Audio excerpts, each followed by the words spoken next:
एक तरफ जहां दिल्ली सरकार ने छठ पूजा से लेकर दिवाली पर पटाखे जलाने से बैन कर दिया और इसी पूरे मामले को लेकर सोशल मीडिया पर आम आदमी पार्टी से लगातार एक सवाल पूछा जा रहा है कि जो तस्वीरें पंजाब से सामने आ रही हैं पराली जलाने की, उस पर एक्शन आखिरकार पंजाब की सरकार कब लेगी और अरविंद केजरीवाल कब इस पूरे मामले को लेकर संज्ञान लेंगे। जो तस्वीरें पंजाब के भटिंडा से लेकर तमाम स्टेटों से सामने आ रही हैं, पंजाब में आम आदमी पार्टी की सरकार है। जिस तरीके से पहले कहा जाता था कि दिल्ली में प्रदूषण का कारण पंजाब है, आज पंजाब में सरकार बनने के बाद कोई भी संज्ञान जो है वो नहीं लिया जा रहा है। इस पूरे मामले पर बात करते हैं, हमारे साथ मौजूद हैं यासिर जिलानी जी। सर, किस तरीके से देख रहे हैं जो तस्वीरें सामने आ रही हैं पंजाब से, जहां आम आदमी पार्टी की सरकार है, पराली जलाने की जो फोटोज है वो लगातार सामने आ रही है? देखिए, इसीलिए तो अरविंद केजरीवाल को धूर्त कहा जाता है। राजनीति में एक ऐसा नाम अरविंद केजरीवाल है जो झूठ के सहारे पे राजनीति करते हैं, किसी भी मुद्दे को पकड़ते हैं, बोलते हैं और भाग जाते हैं। ये अरविंद केजरीवाल का पूरा चरित्र है, आम आदमी पार्टी का चरित्र है। अभी आज का जो AQI लेवल है दिल्ली का इतना जहरीला है, आज की जो हवा है दिल्ली की वो इतनी जहरीली है, उस पर वो किसी तरह की कोई बात नहीं करेंगे। लेकिन उनसे बात करा लो गुजरात की, उनसे बात करा लो हिमाचल की, उनसे बात करा लो अमेरिका की, ऑस्ट्रेलिया की, वो बात करेंगे। लेकिन दिल्ली की जनता जिन्होंने उनको इतनी बहुमत के साथ दूसरी बार चुनाव जिताया और आज मुख्यमंत्री बनाया, उनके प्रति कोई जवाबदेही नहीं है। उनको लगता है कि हमारी जो राजनीति है वो टच करो भाग जाओ, छुओ भाग जाओ। कोई विश्वास अब उनके प्रति लोगों के बीच में है ही नहीं। आप तो अच्छी पत्रकार हो, आप लोगों के बीच में जाते हो, आपने लोगों से सवाल किया है। जितने भी वायदे किए थे अरविंद केजरीवाल ने दिल्ली की जनता से, वो पूरे नहीं किए। एक बहाना पंजाब का पहले लिया करते थे कि हमारी सरकार आएगी तो यहाँ का पोल्यूशन कम हो जाएगा जी। वो कहाँ कम हो गया जी, वो तो और बढ़ गया जी। वो तो आप पराली के लिए कह रहे थे जब सत्ता में नहीं थे, सत्ता आने के बाद आज पंजाब में सबसे ज़्यादा पंजाब के से परालियाँ जलाई जा रही हैं, उनके खेतों से धुआं दिल्ली की तरफ आ रहा है। अब सड़जी का पता ही नहीं है कि किधर चले गए जी। तो ये जो बहानेबाजी कर रहे थे और बहानेबाजी करते करते उनका जो अब पूरा का पूरा चरित्र लोगों के सामने एक तरीके से धोखेबाज का आ चुका है, नैतिकता ख़त्म हो चुकी है। तो जनता भी इस वक्त सबक सिखाने के लिए तैयार बैठी है। बार बार काठ की हांडी चढ़ने वाली नहीं है। इस बार उन्हें मज़ा चखाएंगे आने वाले कॉरपोरेशन के चुनाव में, और दिल्ली से सुपड़ा साफ होने जा रहा है। वो ख्वाब देख रहे हैं उधर का कि कहीं गुजरात से कुछ हो जाएगा। वहाँ के लोग समझदार हैं, वहाँ भी कुछ नहीं होना है। एक ये मान के चलो कि अरविंद केजरीवाल के अंदर नैतिकता अगर है, राजनीतिक स्वेच्छा है, तो उन्हें इस्तीफ़ा दे देना चाहिए। उन्होंने दिल्ली को बर्बाद कर दिया।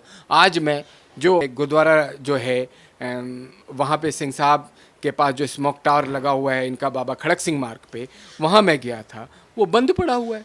25 करोड़ रुपया आपने उस पर खर्चा किया इसलिए कि जब जहरीली हवा दिल्ली में चल रही हो तो आपका स्मोक टावर बंद पड़ा मिले। ये क्या है? किस तरह की राजनीति आप कर रहे हैं? कहाँ लेके जा रहे हैं लोगों को? इसका अंदाज़ा खुद अरविंद केजरीवाल और आम आदमी पार्टी को नहीं है।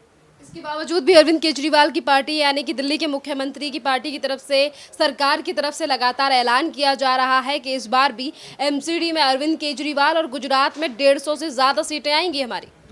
देखो, वो जब उत्तराखंड जा रहे थे, जब वो उत्तर प्रदेश गए थे, जब वो और भी राज्यों में गए, उन्होंने यही बात कही, यही वायदा किया कि हम सरकार बनाएंगे। उत्तर प्रदेश में 100% जमानत जब्त। उत्तराखंड के जो प्रांत अध्यक्ष थे वो बाद में भाजपा परिवार में आके शामिल हो गए, क्योंकि उनकी ना तो नीति है ना उनके काम करने का तरीका है। उनको तो मौजूदा जो सेंट्रल की सरकार है उसके खिलाफ अपनी एक बयानबाजी, बवाल और बवंडर मचा के अपनी राजनीति को स्थापित करना है। वो बार बार हो नहीं सकती है। दिल्ली में आपने क्या कहा था? आपने कहा था कि हम आपको वाईफाई देंगे, हर जगह मार्शल देंगे।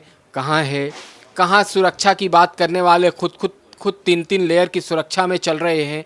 कहाँ सिक्योरिटी नहीं लेने की बात कर रहे थे, आज 3-3 सुरक्षा लेयर है उनके पास। वो जो लग्जरी लाइफ को वो बिल्कुल डिनाई करते थे, आज जो तरणताल स्विमिंग पूल अपने महल में बनाया, 21 करोड़ का खर्चा उसमें आया है। तो ये सारी चीज़ें जनता के सामने है, समक्ष हैं, और हम उसे जनता के बीच ले जाने वाले हैं, ले जा रहे हैं। और खुद जो लोग भुक्तभोगी हैं, जो दिल्ली की जनता है, जिस तरीके से उन्होंने पहले अपने टेन्योर में लोगों को फंसाया, दूसरे टेन्योर में फंसा के उनसे वोट लिया है, वो आज त्रस्त है, वो त्राहिमाम है। वो उसको लगता है कि अब बस, अब अरविंद केजरीवाल का जाना चाहिए, और अरविंद केजरीवाल की जाने की शुरुआत दिल्ली कॉरपोरेशन से होगी। और गुजरात तो ख्वाब है, सपना ना देखें वो। सर, अगर गुजरात का जिक्र करें तो गुजरात में अभी कुछ दिन पहले अभी दौरे पर थे दिल्ली के मुख्यमंत्री अरविंद केजरीवाल, और जब यूसीसी को लेकर उनसे सवाल पूछा गया तो वो काफ़ी ज़्यादा गुस्से में आ गए। एक तरफ लोकतंत्र की बातें की जाती है, तमाम मुद्दों को लेकर बात की जाती है, यूसीसी को लेकर इतना बवाल क्यों? मुझे लगता है कि Kejriwal ji pick and choose के लिए, मैं बार बार कह रहा हूँ कि वो उसी इशू को चूज़ करते हैं जो उन्हें लगता है कि उनसे उनको राजनीतिक फ़ायदा होगा, लेकिन वो हर बारी फंस जाते हैं।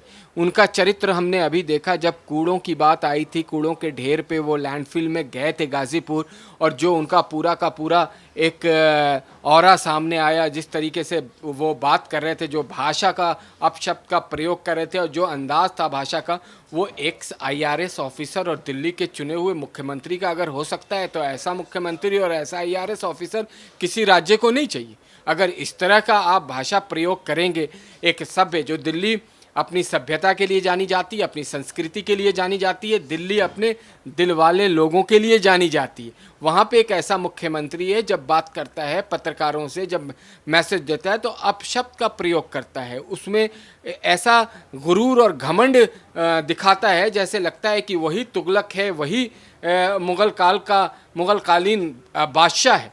वो चुना हुआ मुख्यमंत्री और चुने हुए लोग इस बात को अगर मान लें कि वो कभी हटेंगे नहीं, तो ये एक तरीके से बड़ा हास्यास्पद सी बात कहने वाली है, क्योंकि चुना हुआ आदमी तो आपको हटना ही हटना है।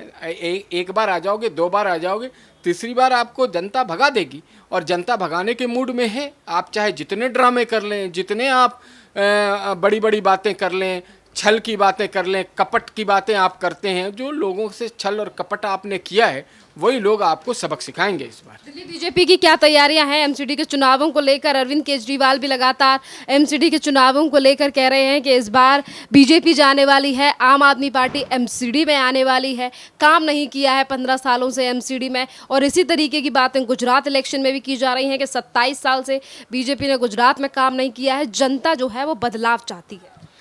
ये भी एक तरीके से उनका प्रोपेगेंडा है, जो उनका प्रचार व्यवस्था उन्होंने बना रखा है, प्रचार झूठ के आधार पे करते हैं।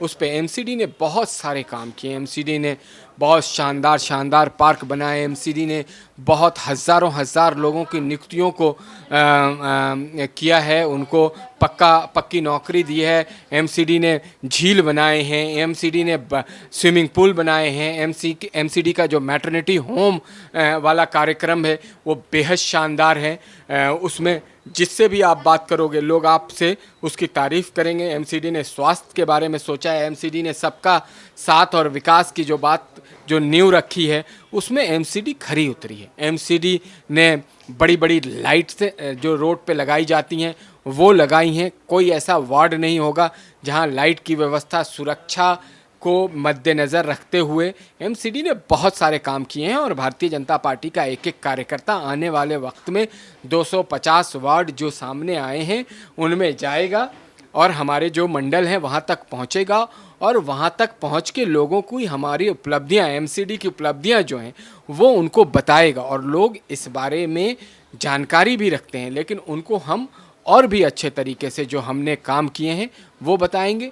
और भारतीय जनता पार्टी का तो ये ही एक मूल मंत्र है कि जिस दिन चुनाव ख़त्म होता है उस दिन से वो दूसरे चुनाव की तैयारी करता है। तो हम तो तब से चुनाव की तैयारी कर रहे हैं जब से पहला चुनाव हमने पिछला चुनाव लड़ा था, उसके बाद से हमारे कार्यकर्ता और हमारे प्रदेश का नेतृत्व लग जाता है। जो नीति, जो व्यवस्था, जो कार्यक्रम आएंगे, उसको नीचे तक क्रियान्वित करने के लिए भारतीय जनता पार्टी का एक एक कार्यकर्ता सड़कों पे आने वाले वक्त में आपको दिखाई देगा, हर वार्ड में दिखाई देगा और हर घर में पहुंचने की कोशिश करेगा।